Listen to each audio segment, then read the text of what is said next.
नमस्कार, मेरा नाम है सुमित सिंह मेहता। हाजिर हूँ आपके सामने एडवांस क्लासिकल मैकेनिक्स से रिलेटेड एक और नया लेक्चर लेके। आज का हमारा है लेक्चर नंबर 24 और आज के इस लेक्चर का हमारा टॉपिक क्या रहने वाला है? हमारा टॉपिक है कंपाउंड पेंडुलम। अब आप बोलोगे कि हमने तो कंपाउंड पेंडुलम पहले ही पढ़ लिया है। कहाँ पढ़ा है?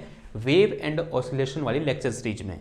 लेकिन आज हम इस कंपाउंड पेंडुलम को दोबारा पढ़ रहे हैं। इसके पीछे हमारी नियत यह है कि आज हम कंपाउंड पेंडुलम को हैमिल्टन इक्वेशन की हेल्प से क्या करेंगे? डिस्क्राइब करेंगे। यानी आज हम कंपाउंड पेंडुलम के मोशन को किसकी हेल्प से डिस्क्राइब करेंगे? हैमिल्टन इक्वेशन की हेल्प से। और जाते जाते लास्ट में हम देखेंगे किस तरह से लैग्रांज इक्वेशन की हेल्प से भी हम क्या कर सकते हैं? कंपाउंड पेंडुलम के मोशन को डिस्क्राइब कर सकते हैं। क्लियर है इतनी बात? और यही क्या रहेगा आज का हमारा एम रहेगा। अगर एम समझ में आ गया तो रोज फटाफट से कॉपी पेन निकालो और हेड डालो क्या? Compound pendulum. ठीक है। नाउ पहला क्वेश्चन ये आता है कि व्हाट इज कंपाउंड पेंडुलम। अब इस क्वेश्चन का आंसर देने से पहले एक चीज हमें समझनी पड़ेगी कि सिंपल पेंडुलम क्या होता है। आप सब ने सिंपल पेंडुलम देखा हुआ है, क्लास 11th में पढ़ा है, बीएससी फर्स्ट ईयर में पढ़ा हुआ है। क्या होता है सिंपल पेंडुलम? सिंपल पेंडुलम बनाने के लिए सबसे पहले हमें क्या चाहिए? एक स्ट्रिंग चाहिए इस तरह से। ओके ये कैसी स्ट्रिंग है? एक मास लेस स्ट्रिंग है। स्ट्रिंग बोल दो, रस्सी बोल दो। और कैसी रस्सी है? एक मास लेस रस्सी है और इनएक्सटेंसिबल है, यानी ये खिंच नहीं सकती। ओके नाउ इसके एक एंड को क्या कर दिया जाता है? फिक्स कर दिया जाता है। ये एंड क्या हो गया? इसका फिक्स हो गया है। और ये क्या है? एक रिजिड सरफेस है। और इस रिजिड सरफेस से मैंने क्या कर दिया? इस रस्सी के एक एंड को इस तरह से लटका दिया और ये एंड क्या कर दिया? मैंने इसका फिक्स कर दिया। अब जो दूसरा एंड है जो फिक्स नहीं है, जो फ्री है, उस एंड पर क्या लगा देते हैं? एक मास लगा देते हैं, एक छोटा सा मास। ओके लेट अस से इसका मास कितना है? m है। और लेट अस से इसकी जो लेंथ है वो कितनी है? l है। And this whole system is free to rotate about this axis. ये एक्सेस जो कैसे जा रही है? Perpendicular to the surface of board जा रही है। इस एक्सेस के अबाउट ये जो सिस्टम है इस तरह से रोटेट करने को क्या है? फ्री है। यहां बोल सकते हैं इस तरह से ऑसिलेट करने को फ्री है। Then this system is known as simple pendulum. तो इसे हम क्या बोल देते हैं? एसपी बोल देते हैं। एसपी मतलब सिंपल पेंडुलम। नाउ अब क्वेश्चन ये है कि व्हाट इज कंपाउंड पेंडुलम। तो कंपाउंड पेंडुलम क्या होता है? सिंपल क्या करो, इस सिंपल पेंडुलम को एक रिजिड बॉडी से क्या कर दो? रिप्लेस कर दो। रिजिड बॉडी क्या होती है? ऐसी बॉडी जिसका शेप और साइज क्या होता है? फिक्स होता है। उसे हम क्या बोलते हैं? रिजिड बॉडी बोलते हैं। अगर मैं इस सिंपल पेंडुलम को क्या करूं? इसकी जो मैं रस्सी लटकाई है और नीचे बॉब लगाया है, अगर मैं यहां पर क्या लटका दूं? एक रिजिड बॉडी लटका दूं, तब ये जो मेरे पास पेंडुलम बनेगा, कौन सा बनेगा? कंपाउंड पेंडुलम बनेगा। ठीक है। तो कंपाउंड पेंडुलम की डेफिनेशन क्या हो जाएगी? A rigid body which is free to rotate about any fix horizontal axis is known as compound pendulum. तो ये क्या होगी? इसकी डेफिनेशन होगी। अब रिजिड बॉडी कुछ भी हो सकती है। जैसे हमारे घर में क्या होती है? एक स्केल होती है जिसको हम क्या बोलते हैं? जिससे हम क्या करते हैं? मेजरमेंट करते हैं। तो वो जो स्केल को अगर मैं क्या करूं? एक एंड को उसको फिक्स कर दूं और उसको किसी एक फिक्स हॉरिजॉन्टल एक्सेस के अबाउट क्या कराऊं? रोटेट कराऊं या ऑसिलेट कराऊं, तब जो वो सिस्टम बना उसे हम क्या बोलेंगे? कंपाउंड पेंडुलम बोलेंगे। जैसे एक चाबी का छल्ला होता है ना, इस तरह से आप सबने देखा होगा। इस तरह से एक चाबी का छल्ला होता है और यहाँ पर उसका एक छेद होता है। अगर मैं इस छेद के अंदर रिफिल डालूं और ये चाबी के छल्ले को मैं कैसे अज्यूम करूं? एक रिजिड बॉडी की तरह क्या करूं? रिजिड बॉडी की तरह अज्यूम करूं, तो ये चाबी का छल्ला इस एक्सिस के अबाउट रोटेट करने को क्या है? फ्री है। ऐसे तो नहीं कर सकता, लेकिन कैसे? ऐसे क्या कर सकता है? ये रोटेट कर सकता है। तब मैं इस चाबी के छल्ले को क्या नाम दे दूंगा? कंपाउंड पेंडुलम नाम दे दूंगा। यानी कंपाउंड पेंडुलम का शेप और साइज कुछ भी हो सकता है, लेकिन उसका शेप और साइज हमेशा क्या रहेगा? फिक्स रहेगा। क्यों? क्योंकि वो कैसी बॉडी है? एक रिजिड बॉडी है। और आप ये भी जानते हो कि इस पूरे यूनिवर्स में कोई भी बॉडी परफेक्टली रिजिड बॉडी नहीं होती है। यानी कोई भी बॉडी ऐसी नहीं है जिसका शेप और साइज क्या होता है? फिक्स होता है। इवन हमारे पास अगर आयरन है और आयरन में अगर हम क्या करेंगे? हैमर से चोट करेंगे तो उसके शेप में क्या आ जाएगा? चेंज आएगा? नहीं आएगा? आंसर है आज ही आएगा। तो एक कैसा केस है? एक आइडियल केस है। हम ये मान के चल रहे हैं कि चाबी के छल्ले का शेप और साइज क्या है? फिक्स है। यानी ये कैसी बॉडी है? रिजिड बॉडी है और ये किसी फिक्स हॉरिजेंटल एक्सिस के अबाउट रोटेट करने को फ्री है, तब इस टाइप के सिस्टम को हमने क्या बोल दिया, एक नाम दिया, और वो नाम क्या है, कंपाउंड पेंडुलम है। अब इस कंपाउंड पेंडुलम की स्टडी करनी है, इसका मतलब क्या हुआ कि इसकी इक्वेशन ऑफ मोशन क्या होगी, पहले तो हमें ये फाइंड करना है। दूसरा हमें ये फाइंड करना है कि इस कंपाउंड पेंडुलम के ऑसिलेशन का टाइम पीरियड क्या होगा। अगर हम ये निकाल देते हैं तो यही क्या हो जाएगी, इसकी स्टडी हो जाएगी। लेकिन कंडीशन क्या है, हमें कौन सी इक्वेशन का यूज करना है, यहाँ पर हैमिल्टन इक्वेशन का यूज करना है या फिर लैग्रांज इक्वेशन का यूज करना है। तो यही क्या रहने वाला है, हमारा एम रहने वाला है। आज 2 बार बोल देंगे लाइन, ओके। तो क्या करेंगे हम, सबसे पहले let us consider we have a rigid body. तो अज्यूम कर लो कि इस तरह से मेरे पास क्या है, कि रिजिड बॉडी है, और यहाँ पर मैंने क्या अज्यूम कर लिया, एक छेद है, जिस छेद से ऐसे एक हॉरिजेंटल एक्सेस है, हॉरिजेंटल एक्सेस है, जो कि कैसे है, फिक्स है, ठीक है। और ये ऐसे क्या कर सकता है, रोटेट कर सकता है। आप लौकी देखिए, आप लोगों ने वैसा दिख रहा है, तो लौकी की तरह है। तो लौकी का ऊपर वाला पार्ट क्या करता है, ऐसे में फिक्स कर दिया, और नीचे वाला पार्ट क्या है, ऐसे ऑसिलेट करने को फ्री है। तो क्या हो जाएगा, हमारा एक कंपाउंड पेंडुलम हो जाएगा, ओके ना। अब इसकी स्टडी करने के लिए हमें कुछ अजम्पशन लेने पड़ेंगे। मैं अज्यूम कर रहा हूं कि इस पूरी रिजिड बॉडी का मास कितना है, कैपिटल M है, and we all know that a point where we can assume all the mass of body is concentrated is known as centre of mass. Assume कर लिया कि इस पूरी बॉडी का सेंटर ऑफ मास कहाँ पर है, यहाँ पर है। तो ये पॉइंट कौन सा है, सेंटर ऑफ मास। और मैं अज्यूम कर सकता हूँ कि इसका सारा का सारा मास कहाँ कंसंट्रेटेड है, इस पॉइंट पर क्या है, कंसंट्रेटेड है। यानी इस पूरी रिजिड बॉडी को मैं सिर्फ इस पॉइंट से क्या कर सकता हूँ, रिप्लेस कर सकता हूँ। और जो ये पॉइंट है, ये प्योरली कैसा है, मैथमेटिकल पॉइंट है, क्योंकि इसका नाम ही क्या है, सेंटर ऑफ मास है। अज्यूम किया ये क्या है, एक्सेस ऑफ रोटेशन है, और अज्यूम किया एक्सेस ऑफ रोटेशन कितनी डिस्टेंस पर हो गया ये। अगर मैं इस पॉइंट को O बोल दूं, लेट अस से दिस पॉइंट इज A, ये पॉइंट क्या हो गया, मेरा A हो गया। नाउ किसी एक इंस्टेंट पर माना ये रिजिड बॉडी कहाँ चलेगी, ऐसे क्या होगी, डिस्प्लेस होगी। किस तरह से, इसको मैं ऐसे बना सकता हूँ। तो लेट अस अज्यूम दैट कि this is position of rigid body. तो चाबी का छल्ला ऐसे घूमेगा ना, अगर ये लौकी है, यहाँ पे चाबी का छल्ला है, तो कुछ इस तरह से क्या करेगा, ये रोटेट करेगा इस एक्सेस के अबाउट। और अज्यूम क्या, किसी एक पर्टिकुलर इंस्टेंट पर वो कहाँ पर है, उसकी पोजीशन ये है। यानी ये जो पॉइंट यहाँ पर है, वो कहाँ पहुँच जाएगा, कहीं यहाँ पहुँच जाएगा। आंसर आज ही पहुँच गया। तो एट टाइम t उसकी पोजीशन कहाँ पर है, इधर पर है। और लेट अस से this is angular displacement from mean position theta. Theta से एंगुलर डिस्प्लेसमेंट कितना है, इतना है। लेट अस से दिस पॉइंट इज b। इस पॉइंट को मैंने क्या बोल दिया, b बोल दिया। अगर मुझे इसकी स्टडी किसके हेल्प से करनी है, लैग्रांज इक्वेशन की, सॉरी हैमिल्टन इक्वेशन की हेल्प से करनी है, तो सबसे पहले क्या डिफाइन करना पड़ेगा, हैमिल्टोनियन डिफाइन करना पड़ेगा। और हैमिल्टोनियन डिफाइन करने के लिए मुझे क्या चाहिए, लैग्रांजियन चाहिए। और लैग्रांजियन डिफाइन करने के लिए मुझे क्या चाहिए, काइनेटिक एनर्जी और पोटेंशियल एनर्जी चाहिए। तो सबसे पहले क्या निकालो, इसकी काइनेटिक एनर्जी। तो kinetic energy T equal to क्या हो जाएगा, बताओ। उसके बाद कौन सी काइनेटिक एनर्जी होगी, ट्रांसलेशनल या फिर rotational. Answer is rotational kinetic energy. तो वी ऑल नो दैट कि rotational kinetic energy is equal to half of I omega square. Here I is moment of inertia about axis of rotation, और omega क्या है मेरे पास, rate of change of angular position. तो this will be equal to half of I। अगर angular position theta है तो rate of change क्या आ जाएगा इसका, थीटा डॉट का स्क्वायर। तो काइनेटिक एनर्जी कितना आ गया, हाफ I थीटा डॉट का स्क्वायर। इसको मैं ऐसे लिख सकता हूँ। दूसरा क्या निकालनी है, इसकी पोटेंशियल एनर्जी V निकालनी है। तो potential energy V equal to क्या होता है, अज्यूम कर लो कि ये मेरा क्या है, रेफरेंस पॉइंट है, यहाँ पर क्या है, रेफरेंस प्लेन है, ओके। और किसी इंस्टेंट पर मेरा मास यहाँ पर है, ओके, क्योंकि हमने इस पूरे किससे रिप्लेस किया है, छोटे से मास से रिप्लेस किया है। और अगर मैं ये देखूँ तो ये रेफरेंस प्लेन से कितने ऊपर चला गया, लेट अस से दिस पॉइंट इज ABC बोल दो, AC ऊपर चला गया। तो V इक्वल टू कितना आ जाएगा, ये mg इंटू AC आ जाएगा। और रेफरेंस प्लेन से ऊपर है तो कैसा आएगा, ये पॉजिटिव आ जाएगा। अब मुझे निकालना क्या है, AC निकालना है। AC निकालने से पहले कुछ अजम्पशन और कर लो कि ये जो लेंथ है यहाँ से यहाँ तक, इसको मैंने क्या बोल दिया, L बोल दिया, ठीक है। जो OA है या फिर OB है वो किसके बराबर है, L के बराबर है। तो यहाँ से मेरे पास AC इक्वल टू कितना आ जाएगा बताओ, this AC will be equal to, this is equal to OA minus OC आ जाएगा।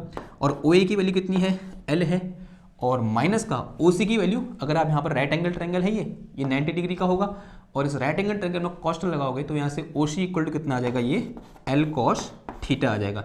ये चीज़ हमने पहले भी की है तो मैं जल्दी जल्दी में कर रहा हूँ। ओके, तो यहाँ से मेरे पास AC इक्वल टू कितना आ गया, AC इक्वल टू आ गया L, और फिर ये कितना हो जाएगा 1 माइनस का cos थीटा। ओके, तो दिस इज अवर AC। तो एक काम करो, यहाँ वैल्यू पुट कर दो, तो V इक्वल टू कितना आ गया मेरे पास, this is capital M। Okay, this is capital M, तो this is equal to MGL, और दिस इज 1 माइनस का cos थीटा। किधर है इतनी बात। Now this is T, this is V, तो यहाँ से मेरे पास L इक्वल टू कितना आ जाएगा, L आ गया मेरे पास कितना, half of I, this is moment of inertia about this horizontal axis. ठीक है, I और मल्टीप्लाई में कितना आ जाएगा, ये थीटा डॉट का स्क्वायर, और फिर माइनस का दिस इज MGL, और इंटू में कितना आ जाएगा 1 माइनस का cos theta. Now said is some equation number 1। इसे क्या बोल दो, इक्वेशन नंबर 1 बोल दो। अब मैं यहाँ पर इस मोमेंट ऑफ इनर्शिया के बारे में कुछ और चीज़ें बोल सकता हूँ, या फिर इसको थोड़ा मॉडिफाई कर सकता हूँ इस I को। कैसे, देखो ये क्या है, इसका सेंटर ऑफ मास है, ठीक है, और ये मेरे पास कोई एक एक्सेस है। अगर मैं ये बोलूँ कि इस सेंटर ऑफ मास से इस एक एक्सेस जारी है, और उस एक्सेस के अबाउट जो मोमेंट ऑफ इनर्शिया है IC है, this IC is a moment of inertia of this body about an axis which is passing through its center of mass. Then from theorem of parallel axis, देखो ये axis जो यहाँ से जा रही है और ये एक्सेस जो यहाँ से जा रही है, दोनों कैसे होंगे दूसरे के पैरेलल, और दोनों के बीच परपेंडिकुलर डिस्टेंस कितनी है, L है। देन फ्रॉम एक्सेस ऑफ, या बोलते हैं theorem of parallel axes, we know that कि this moment of inertia about this axis will be equal to moment of inertia about axis which is passing through its center of mass and also parallel to this axis which is fixed, और plus कितना आ जाएगा ये m into इनके बीच की perpendicular distance का square, यानी कितना आ जाएगा ML स्क्वायर। तो यहाँ से मैं I इक्वल टू जो IC होता है इसको मैं रेडियस ऑफ जायरेशन या फिर रेडियस ऑफ गायरेशन हमने पढ़ा हुआ है, and this is equal to MK square. Here K is radius of gyration, plus कितना आ जाएगा ये ML स्क्वायर। ऐसा कुछ आया, सॉरी। ओके, ये बात समझ में आ गई। देखो m कॉमन आ गया इधर से, तो I is equal to m common आया, अंदर कितना बच गया K square plus L square. अब ये इक्वेशन नंबर 1 और क्या हो जाएगी हमारी, मॉडिफाई हो जाएगी। देखिए क्या हो जाएगा, इसे मिटाऊं मैं, ये मिटाऊंगा। Now equation 1 is modified as, तो यहाँ से L इक्वल टू कितना आ गया, ये half of m, this is K square, और प्लस कितना आ गया ये L स्क्वायर, और फिर माइनस का कितना, और यहाँ कितना आ जाएगा थीटा डॉट का, सॉरी स्क्वायर, माइनस का MGL इंटू 1 माइनस का, और इंटू में कितना आ गया ये cos थीटा। ऐसा कुछ हो गया ना। ये तो क्या निकला, हैमिल्टोनियन। सेट इज समीकरण 1A बोल दो इसको। अगर ये, सॉरी क्या निकला, ये लैग्रांजियन।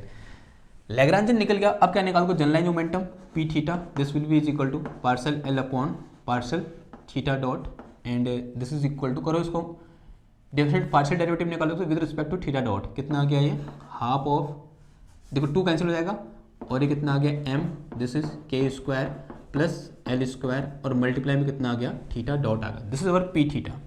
और अगर मैं हैमिल्टोनियन अब निकालूँ यहाँ से, Hamiltonian H is equal to क्या हो जाएगा, P theta, theta dot minus का L, माइनस L होता है, तो this will be equal to P theta, theta dot minus का हाफ ऑफ m, और मल्टीप्लाई में कितना आ जाएगा K square plus L square into theta dot का स्क्वायर, और माइनस प्लस हो गया ये, दिस इज MGL, और इंटू कितना आ गया ये 1 माइनस का cos थीटा। ऐसा कुछ आया। नाउ इसको मॉडिफाई कर सकते हैं। देखो इसको क्या लिखता हूँ मैं, इसे मैं लिख सकता हूँ कितना, थीटा डॉट की जगह P थीटा का स्क्वायर हो जाएगा, और नीचे कितना आ जाएगा ये m into K square plus L square, ठीक है, और फिर माइनस का, इसे मैं लिखता हूँ हाफ ऑफ P थीटा का होल स्क्वायर, और अपॉन में क्या लिख सकता हूँ m इंटू K स्क्वायर, और प्लस का कितना आ जाएगा I स्क्वायर, ठीक है, और फिर यहाँ प्लस कितना आ जाएगा ये MGL इंटू 1 माइनस का cos थीटा। ठीक हो गया। तो दिस इज अवर h। थोड़ा और मॉडिफाई कर सकते हैं हम इसको, तो h इक्वल टू ये 1 है, ये हाफ है, तो कितना आ जाएगा ये पी थीटा का स्क्वायर अपॉन में कितना आ गया ट्वाइस ऑफ m, और इंटू कितना आ जाएगा ये के स्क्वायर प्लस एल स्क्वायर, और फिर प्लस का this is M ji L into 1 minus का कॉस थीटा, ऐसा कुछ आया। This is our Hamiltonian for compound pendulum. Said is some equation number 2। इसे क्या बोल दिया मैंने, इक्वेशन नंबर 2 बोल दिया, ठीक, ये थीटा है। ना अब क्या निकालते हैं, हैमिल्टन इक्वेशन क्या होती है मेरे पास, Q K dot is equal to partial H upon partial P K होती है। अगर मैं थीटा डॉट निकालूंगा तो theta dot will be equal to कितना आ जाएगा, इसका partial derivative with respect to theta P theta, partial H upon partial P theta, and this is equal to कितना आ जाएगा ये P theta upon this is M, और multiply में कितना आ जाएगा के स्क्वायर प्लस एल स्क्वायर, ठीक है। सिमिलरली अगर मैं सेकेंड इक्वेशन की बात करूं तो क्या होता है मेरे पास, p k dot is equal to minus का partial h upon partial p k, sorry p q k, partial q k अगर मैं क्या निकालूं पी थीटा डॉट निकालूंगा तो this will be equal to minus का partial h upon partial theta, तो यहाँ से पी थीटा डॉट, इसको थीटा के रिस्पेक्ट में क्या करो डिफरेंशिएट कर दो, कितना आ जाएगा ये, यहाँ से माइनस का एम जी एल, इसका तो जीरो हो जाएगा, या माइनस एम जी एल ऐसे रहा, अंदर वाले करो इसका जीरो हो जाएगा, और माइनस प्लस का कितना आ जाएगा साइन थीटा, बिकॉज कॉस का क्या होता है माइनस साइन थीटा, तो this will be equal to minus का m ji l sine theta. This is our क्या, अवर पी थीटा डॉट, ये क्या निकला मेरा पी थीटा डॉट निकला। एक काम करो, पी थीटा की वैल्यू यहाँ से यहाँ पुट कर दो, तो this is d by d t of this is m into k square plus L square into theta dot bracket close, this will be equal to minus का m G L और into कितना आ गया ये sine theta आ गया, ठीक है। इधर आओ, इसको मिटाओ, मैं इधर करते हैं, ये मिटा रहा हूँ, ठीक है।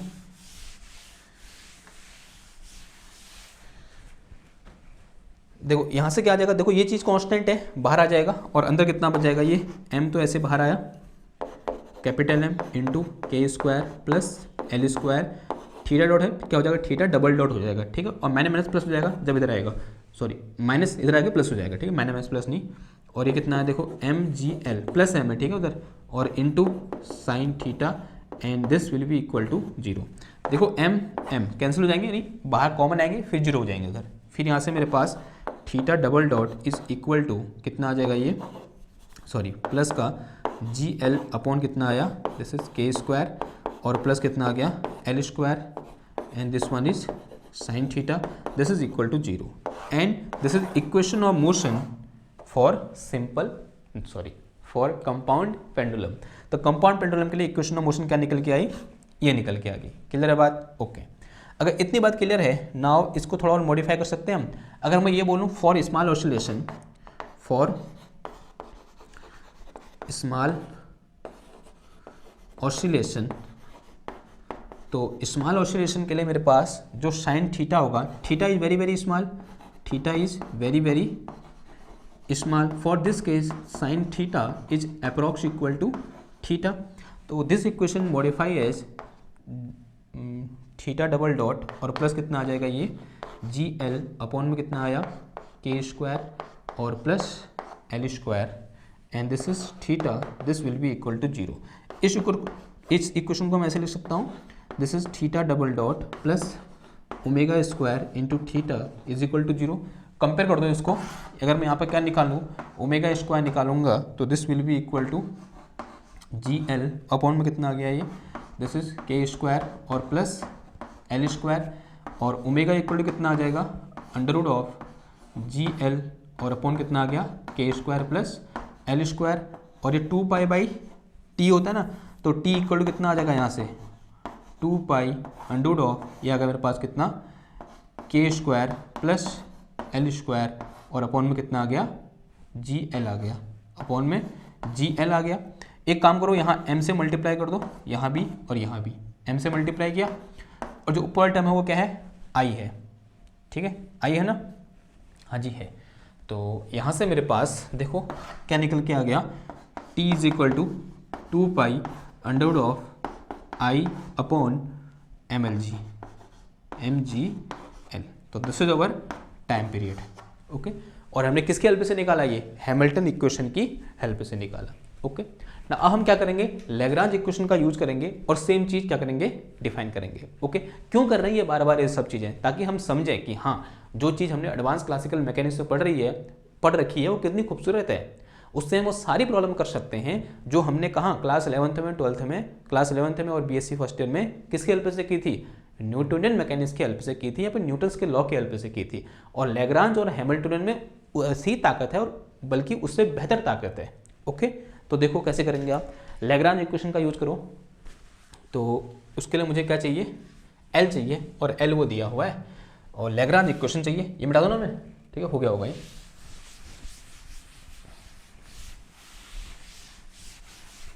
देखो बड़ा सिंपल है, देखो लैग्रांज इक्वेशन क्या होती है, D by d t of partial L upon partial Q के होता है, क्यू के डॉट होता है तो क्यू थीटा डॉट आ जाएगा यहाँ पर, और माइनस का partial L upon partial theta is equal to 0। तो this is d by d t of partial L upon partial theta dot या फिर partial theta dot will be equal to कितना हो जाएगा, अभी हमने निकाल रखा है, ये हो जाएगा, कितना है ये, this is m into k square plus L square into theta dot minus partial L upon partial theta, partial L upon partial theta कितना हो जाएगा, this is equal to mgl।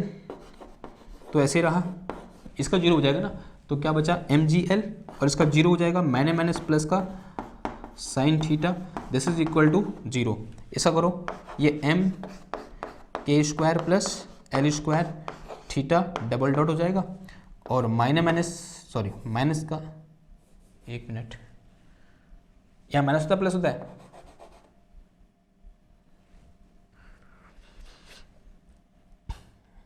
कितना आया था ये, ओह